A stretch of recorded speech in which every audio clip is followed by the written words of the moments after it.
আজকাল ইন্টারনেটে Wall Street জার্নালের একটি প্রতিবেদন নিয়ে ব্যাপক আলোচনা চলছে।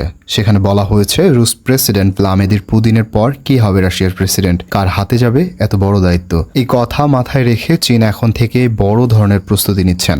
চীনের ধারণা পুতিনের বিদায় বা মৃত্যুর সময় খুব বেশি দূরে নয়, আর পুতিনের পর রাশিয়ার নেতৃত্ব কে দেবে তা বেইজিং এর কাছে পুরোপুরি স্পষ্ট নয়। তাই ভবিষ্যৎ পরিস্থিতির নিয়ন্ত্রণ নিজেদের পক্ষে রাখতে চীন এখন থেকেই রাশিয়ার অন্যান্য উচ্চপদস্থ সরকারি কর্মকর্তাদের সাথে গোপনে সরাসরি সম্পর্ক গড়ে তুলছে। ক্রেমলিনের ক্ষমতার পালাবদলে বেইজিং যাতে কোনোভাবেই পিছিয়ে না পড়ে, সেজন্যই চীন এই গোপন কূটনীতি চালিয়ে যাচ্ছে। 2026 সালের শেষ পর্যন্ত কি ক্ষমতায় টিকতে পারবেন পুতিন? আমেরিকা ও ইউরোপের ঘুম কেড়ে নিয়েছে এই একটি প্রশ্ন। পুতিনের ভবিষ্যৎ নিয়ে এখন নানা রকমের আলোচনা চলছে। কেউ বলছেন তিনি হয়তো নিজেই নিজের ইচ্ছায় ক্ষমতা ছেড়ে দিতে পারেন, আবার কারো আশঙ্কা রাশিয়ায় হঠাৎ কোনো রাজনৈতিক বড় ঝামেলা বা অন্য কোনো বড় ঘটনার কারণে তিনি ক্ষমতা হারাতে পারেন। অনেকে তো মনে করছেন ইউক্রেন যুদ্ধের মোড় কোন দিকে ঘোরে তার উপর নির্ভর করছে পুতিনের টিকে থাকা। তবে এর মধ্যে কোনো কথাই এখন পর্যন্ত নিশ্চিত করে বলা যাচ্ছে না। তবে একটা বিষয় একদম পরিষ্কার, বর্তমান বিশ্ব রাজনীতি খুব দ্রুত পাল্টাচ্ছে।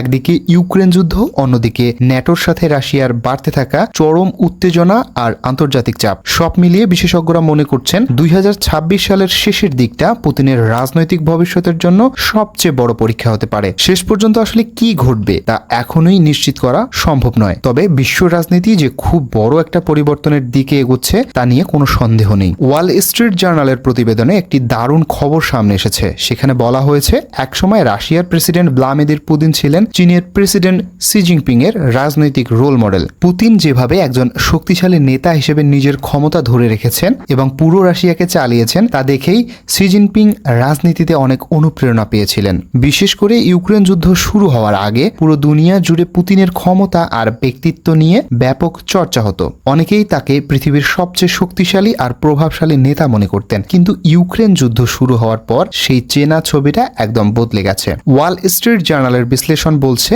আজকের দিনে এসে পরিস্থিতি একেবারেই উল্টো দিকে ঘুরছে। অর্থনৈতিক শক্তির দিক থেকে চীন এখন রাশিয়ার চেয়ে অনেক বেশি শক্তিশালী। প্রতিবেদনে পরিষ্কার দাবি করা হয়েছে যে একসময় পুতিন, যিনি শি জিনপিং এর আদর্শ বা রোল মডেল ছিলেন, সেই পুতিনই আজ চীনের উপর পুরোপুরি নির্ভরশীল এক জুনিয়র পার্টনার বা ছোট অংশীদারে পরিণত হয়েছেন। এই বড় পরিবর্তনের প্রভাব রাশিয়ার বাজারেও পরিষ্কার দেখা যাচ্ছে। রাশিয়ার দোকানগুলোতে এখন সবচেয়ে বেশি চীনের তৈরি জিনিসপত্র চোখে পড়ে। কম্পিউটার, স্মার্টফোন, গাড়ি থেকে শুরু করে সব ধরনের আধুনিক প্রযুক্তি এখন রাশিয়ার বাজারে একচেটিয়া রাজত্ব করছে চীন। সহজ কথায় বিভিন্ন শিল্প ও প্রযুক্তির জন্য রাশিয়া এখন আগের যে কোনো সময়ের চেয়ে অনেক বেশি চীনের উপর নির্ভরশীল হয়ে পড়েছেন। শুধু সাধারণ প্রযুক্তি বা জিনিসপত্রই নয়, রাশিয়ার সবচেয়ে বড় শক্তির জায়গা জ্বালানি বা গ্যাস রপ্তানির ক্ষেত্রেও বিরাট তোলপাড় হয়ে গেছে। একসময় রাশিয়া পাইপলাইনের মাধ্যমে প্রচুর পরিমাণে প্রাকৃতিক গ্যাস ইউরোপের দেশগুলোতে পাঠাতো, আর ইউরোপ ছিল গ্যাসের সবচেয়ে বড় কাস্টমার। এই বাজার থেকেই মস্কো সবচেয়ে বেশি বিদেশি টাকা আয় করত। কিন্তু ইউক্রেন যুদ্ধ শুরু হওয়ার পর পুরো সিনারিটাই পরিবর্তন হয়ে গেছে। পশ্চিমা দেশগুলোর নানামুখী নিষেধাজ্ঞা, রাজনৈতিক নানা ঝামেলা আর ইউরোপের দেশগুলোর রাশিয়ার গ্যাসের উপর নির্ভরতা কমিয়ে অন্য বিকল্প দেশের খোঁজে নেমে পড়ায় এই ধস নেমেছে। ফলে রাশিয়া থেকে ইউরোপে গ্যাস পাঠানোর পরিমাণ আগের চেয়ে অনেক বেশি কমে গেছে। যদিও ইউরোপ এখনো খুব অল্প পরিমাণে রাশিয়ার গ্যাস কিনছে, কিন্তু আগের সেই জমজমাট ব্যবসার তুলনায় এখন একেবারেই নগণ্য। এর ফলে বাধ্য হয়ে রাশিয়াকে ব্যবসার জন্য নতুন বাজারের দিকে ঝুঁকতে হয়েছে। আর সেই জায়গায় রাশিয়ার সবচেয়ে বড় এবং গুরুত্বপূর্ণ কাস্টমার হিসেবে সামনে এসেছে চীন। এর পাশাপাশি তুরস্ক এবং এশিয়ার আরও কয়েকটি দেশও এখন রাশিয়ার জ্বালানি তেলের বড় ক্রেতা হয়ে উঠেছে। সহজ কথায় আজকের আসল সত্যটা হলো রাশিয়ার পুরো অর্থনীতি, বিশেষ করে তাদের তেল গ্যাস বিক্রির ব্যবসা, এখন পুরোপুরি চীনের উপর নির্ভর করছে। এর ফলে বেজিং এখন আর রাশিয়ার সাধারণ কোনো বিজনেস পার্টনার বা বাণিজ্যিক অংশীদার নয়, বরং বিপদের দিনে মস্কোর টিকে থাকার সবচেয়ে বড়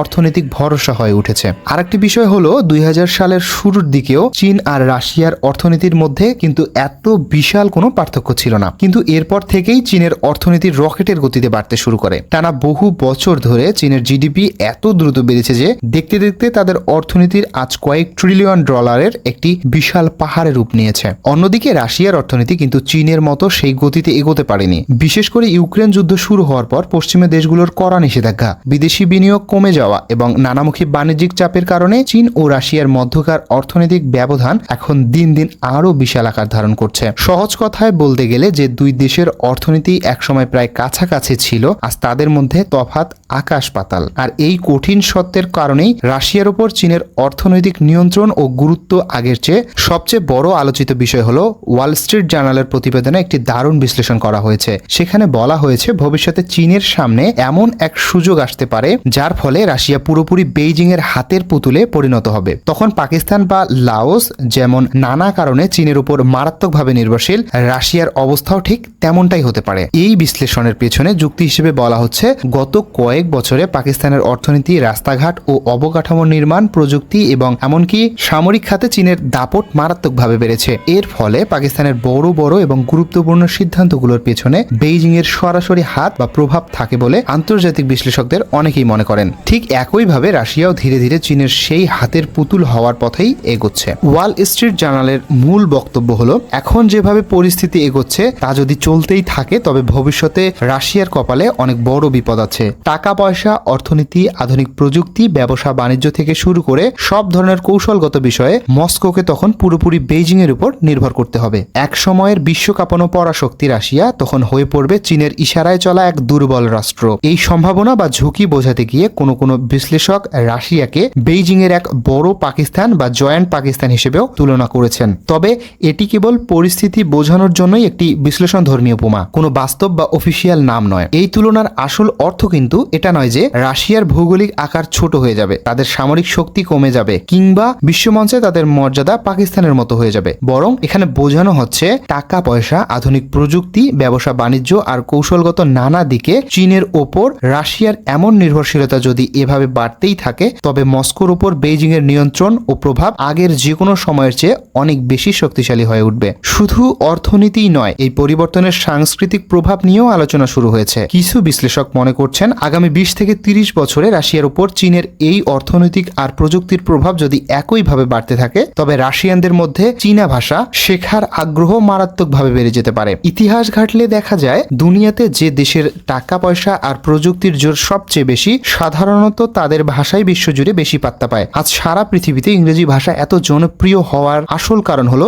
ব্যবসা বাণিজ্য, প্রযুক্তি, গবেষণা আর গ্লোবাল চাকরির বাজারে ইংরেজি জানা দেশগুলোই বহু বছর ধরে নেতৃত্ব দিচ্ছে। ঠিক একইভাবে একসময় যখন সোভিয়েত ইউনিয়ন শক্তিশালী ছিল তখনও কিন্তু পৃথিবীর অনেক দেশে রুশ ভাষার কদর অনেক বেশি ছিল। সেই আগের অভিজ্ঞতা থেকে কিছু বিশ্লেষক মনে করছেন ভবিষ্যতে যদি চীন দুনিয়ার ব্যবসা বাণিজ্য আর আধুনিক প্রযুক্তিকেও আরো উপরে চলে যায় এবং রাশিয়ার সাথে তাদের এই নির্ভরশীলতার সম্পর্ক আরো গভীর হয় তবে রাশিয়ার স্কুল, কলেজ, ইউনিভার্সিটি আর চাকুরির বাজারে চীনা ভাষা শেখার আগ্রহ বেড়ে যাবে। তবে এটা কিন্তু নিশ্চিত কোনো ঘটনা নয়, বরং ভবিষ্যৎ পরিস্থিতি কেমন হতে পারে তা নিয়ে বিশেষজ্ঞদের একটি বিশ্লেষণ ধারণা মাত্র। সম্পূর্ণ ভিডিওটি দেখে আপনার কি মনে হলো অবশ্যই কমেন্ট করে জানাবেন এবং আমাদের চ্যানেলে নতুন হলে সাবস্ক্রাইব করতে ভুলবেন না। ভালো থাকবেন, সুস্থ থাকবেন, ধন্যবাদ।